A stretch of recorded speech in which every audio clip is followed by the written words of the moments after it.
Live from our 7 Tasmania studios, your nightly news with Kim Miller begins now. Good evening, everyone. Tasmania Police say they've made one of the largest seizures of illegal drugs in recent history. Detected at Hobart Airport, the haul includes cocaine and methamphetamine with a potential street value in the millions of dollars. A Tasmanian man is now in custody, charged with drug trafficking. On the verge of retirement, Aggie and Bernie are the snouts behind one of the largest individual drug busts in Tasmanian history. Beside me here today you can see nearly $5.5 million worth of illegal drugs that have been intercepted in the last 24 hours. A 32-year-old Claremont man underwent screening at Hobart International Airport around 8 p.m. last night after flying in from Sydney. The AFP and Tasmania police officers at Hobart Airport allegedly found 2 kilograms of cocaine and 3.5 kilograms of methamphetamine, as well as about $2,000 in cash in his luggage. We're really happy with the levels of protection we have at our borders, and we're there when we need to be. It's that shock factor and surprise factor and random nature of what we do, as well as targeted, that ensures our success. The man charged with trafficking in a controlled substance fronted the Hobart Magistrates Court today without entering a plea. He has been remanded in custody and is scheduled to reappear on April 20. A similar arrest taking place earlier this month after a 30-year-old man allegedly attempted to smuggle 112 grams of methamphetamine through Hobart Airport. The seizures coinciding with Crime Stoppers' new national campaign, They'll Never Know, focusing on the supply chain of illicit drugs. Nearly half of Australians have witnessed or heard about illegal activity. They can play a vital role in sharing what they know with Crime Stoppers, and they can stay anonymous if they wish. That information alone might not solve the crime, but it might be that extra bit of information that gives us what we need to progress the matter. The campaign has been funded under a $3.5 million federal government grant and will run for the next 6 months. Brianna Boylan, 7 Tasmania News. New shocking allegations about Tasmania's racing industry have been aired, with claims of death threats. More trainers, owners and drivers are speaking up about a fear culture as the Minister defends her actions and those in charge of the sport. Fresh from announcing an independent investigation into racing integrity and animal welfare, Madeline Ogilvie faced new questions over safety. Minister, it is our understanding that a female industry participant had to be escorted from a recent race meet by security guards after receiving death threats. We've been made aware of an owner who says after making a complaint to Ori's Director of Racing, they received threatening phone calls. The Minister unaware of those allegations, as more allege a fear culture perpetrated by the Office of Racing Integrity. I've cried, I don't know how many times the last 2 days. Trainer and driver Gavin Kelly says he's raised concerns about the sport since 2019 and that he's been personally targeted by Ori. The authorities, the Minister, they sit and do nothing until their reputation's on the line, and then they try and deflect and save face. Ori spokesperson Justin Helmich says it's not appropriate to comment on specific matters. It conducts racing in accordance with Tas racing rules. Asked what she did with any racing allegations in the last 6 months, the Minister said, I refer matters that are brought to my attention by way of complaint to the authorities, and that is Ori and the Director of Racing. Including those about the Office of Racing Integrity itself. Yesterday's action appearing to be the first time she's acted to satisfy herself that Ori was in the right. I'm proud of the fact that we are taking this strong and decisive action. Attempts for a vote of no confidence shut down.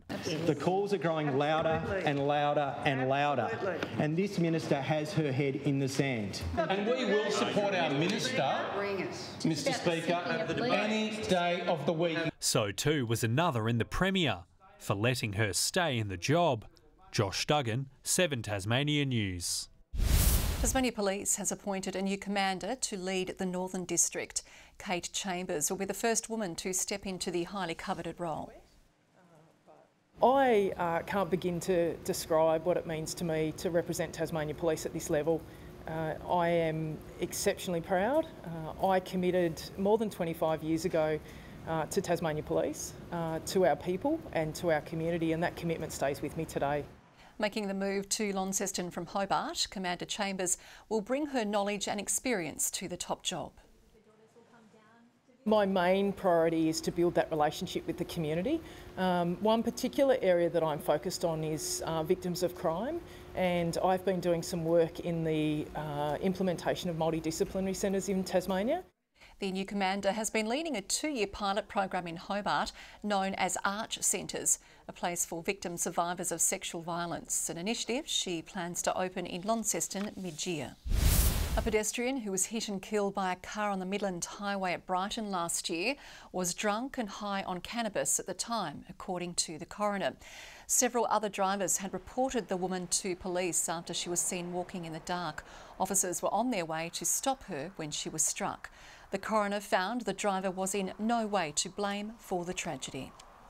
Tafe has been ordered by the Fair Work Commission to pay all employees equally after legal action from 2 unions. The state's training operator thrown under the spotlight, with some tradies saying teaching isn't up to scratch. A guarantee Tafe staff wouldn't be worse off, delivered, but not by the state government, instead coming from the Fair Work Commission. We should not have employees working across 2 different awards and agreements in one organisation. There was no need for it. A 2-tiered system was pushed through with Tafe reforms and now scrapped. Up to 20 staff hired since mid-2022 will now receive the same pay and conditions as older ones. Tafe's argument that the restructure would attract and retain more staff. The stories that we've heard is that simply isn't the case. The Tafe are reviewing where they go from here. Ultimately, this is a really important part of the modernising of Tafe. Perhaps too modern, according to one tradie, saying his apprentices aren't learning through a computer-based model. They're failing, which tells you they're not learning, but they're not learning because the method they're being taught with doesn't work. It's not fit for purpose. And then you have the staffing issues on top of it. Now planning to enrol them with Victorian providers relying on in-person learning. They turn up, they work hard, desperately in need of a vocational pathway, and the vocational pathway provider is failing them. So we're 6 months into the reform of Tafe, and look, it's really enabling us to set Tafe up for the future. With big projects in the pipeline, it's a future dependent on a skilled workforce. Josh Duggan, 7 Tasmania News. A new $10.7 million cardiology unit is now operational at the Royal Hobart Hospital. The upgraded facility in J Block contains 38 beds, doubling the number of critical care places. It also houses a new sleep study centre and a dedicated education space for staff. Tasmania currently has the highest rate of cardiovascular disease in the country. Public Health is reminding families to have children vaccinated against meningococcal. A teenage boy is in hospital with the disease in what's a second case in Tasmania this year. Vaccination for certain strains is free for children at 12 months and those in Year 10, while vaccines for the B strain can be purchased through a GP. So what began as just a 300k walk has nearly doubled as a renowned boxing coach punches out more and more hours on the treadmill in the name of charity. Graham George is looking to float like a butterfly and go the full 12 rounds on 2 feet to raise thousands for disadvantaged children. He's best known for coaching Launceston Olympian Daniel Gill, but now Graham George is putting himself through a rigorous regime, a cardio knockout over 40 days. I will be going till the 30th of April. Even if I have to crawl it, I'll still be going. For now, though, he's on his feet and just getting used to the blisters that come with racking up the Ks. As a keen coach of up-and-coming boxers, Graham wanted to support the Scripture Union, which gives Tasmanian youth a leg up, mainly by funding school camps. I've been on plenty of camps in my life. How fun it is, everyone's just accepting. We also run after-school programs, as in kids' camps in the park or a variety of different camps across the year. At first, Graham set out to walk 300 Ks, but he soon bumped it up to 500, and there could be more to come. I might have to increase it up to 550. It isn't all in one hit. He's adding a bit more towards his final tally each day. For now, it's all smiles, knowing each crunch means cash for his chosen charity. And hopefully raise some dollars, because at the end of the day, that's what this is all about. Tom Johnson, 7 Tasmania News. The Tasmanian Tigers women's side is training bats for brushes, using its spare time to paint a homeless shelter. Colony 47 happy to have the extra help as it grapples with high demand.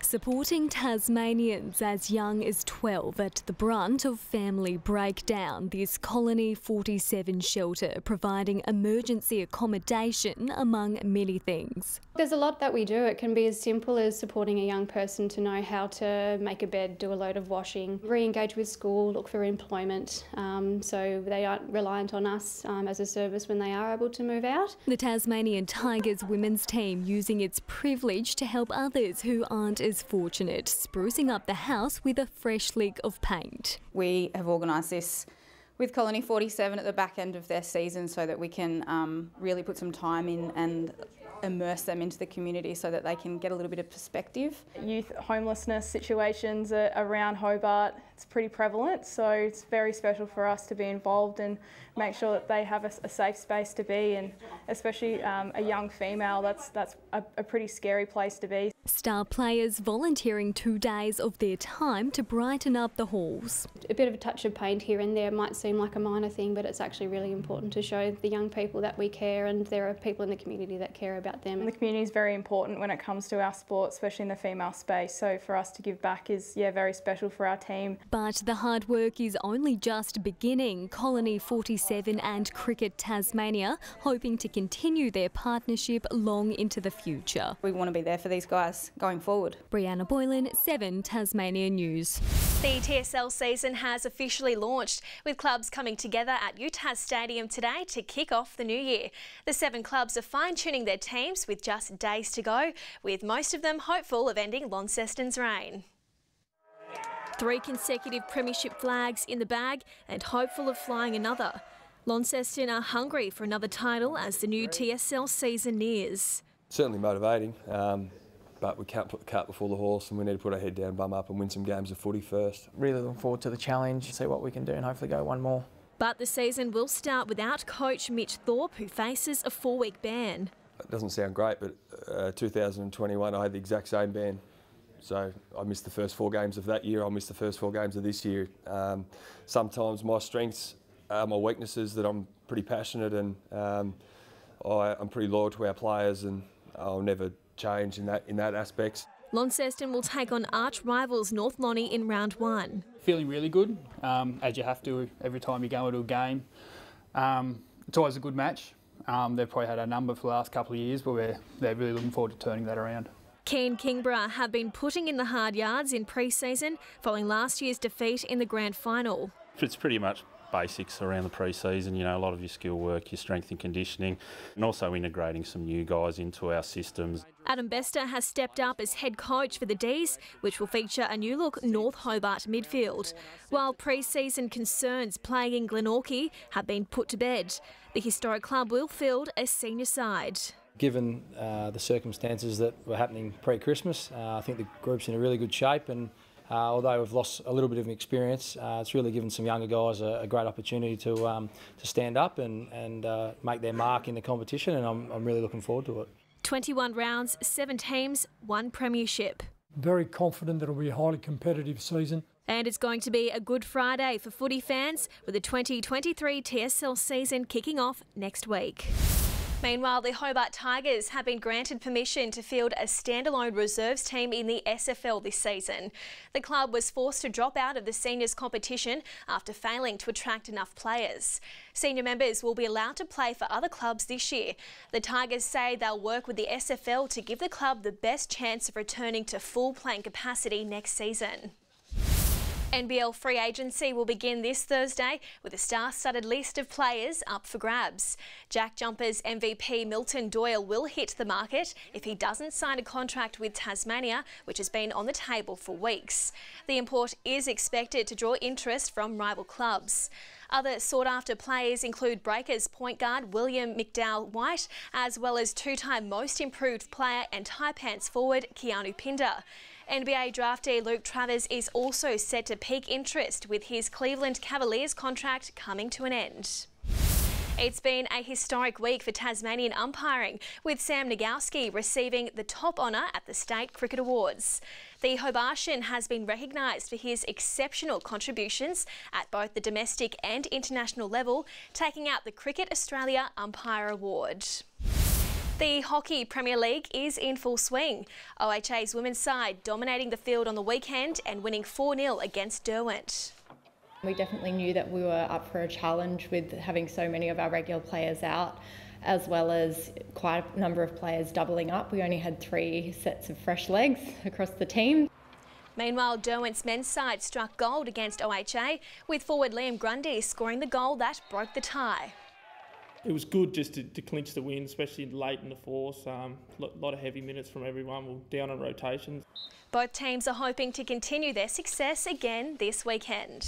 Good evening. Did you shiver a bit today? Hobart just 14 degrees, a temperature you'd normally expect in late May, early June. Northern centres didn't do much better. 16 in Launceston and Burnie, Devonport 15 degrees. Some temperatures down on average by 7 degrees. Flinders Island our top with 19, King Island 18 today, Strawn registered 17, Low Head, St Helens and Friendly Beaches all 16.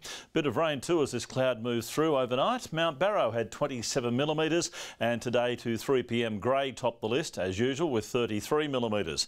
An extensive area of cloud pushes from the west across South Australia to New South Wales. Northern Australia fairly free of cloud. Tomorrow a low deepens as it moves away to the east of Tasmania. A ridge of high pressure moves over Western Australia as troughs remain over the north and northeast. Light northwesterly winds tomorrow. That's early, but they'll become more west-southwesterly during the day and increasing to 25 knots over most waters and to 30 knots over the north. We do have a strong wind warning that's been posted for waters between Sandy Cape to the tip of Flinders Island and also from St Helens Point to Low Rocky Point. Forecast for tomorrow. Hobart a shower or 2 and 22, 21 the high for Geefston, Bothwell a shower and 20 degrees. Launceston a top of 23, a morning shower, partly cloudy for Devonport, 23 the top as well and 22 for Cressy. A little bit warmer than today, 20 for Burnie and partly cloudy, a shower though still for Strawn, 17 and for Curry, 17 degrees as well. 20 the top for St Helens, a shower as well for Swansea, 21, Orford, 21 degrees. And as we wind down daylight saving time, the UV is settling at 5 and moderate tomorrow. On Thursday, showers over the west, far south and Bass Strait. Same scenario for Friday until those showers spread a bit further statewide. And on Saturday, a shower around the Furneaux group and possibly the west, otherwise fine. Sunny and 27 in Perth, a shower on the way for Adelaide, a cool day with a clearing shower in Melbourne. Showers also for Canberra, Sydney and Brisbane and sunny further north. The wet weather continues, rainy in Hobart, it's 15 at the moment, 15 in Launceston and rain in Devonport currently and 15 degrees. You may remember last night, Kim, I spoke to you about my injuries that I received by trying to get out of a beanbag on the weekend. Well, I took action today. I went to yoga, but unfortunately my yoga teacher was drunk, which put me in a very awkward position. I'm all for yoga, drinking or not. Thank you, Murph. And that is all your news for now. We'll be back later with updates. Thanks for your company this evening. For now, it's good night.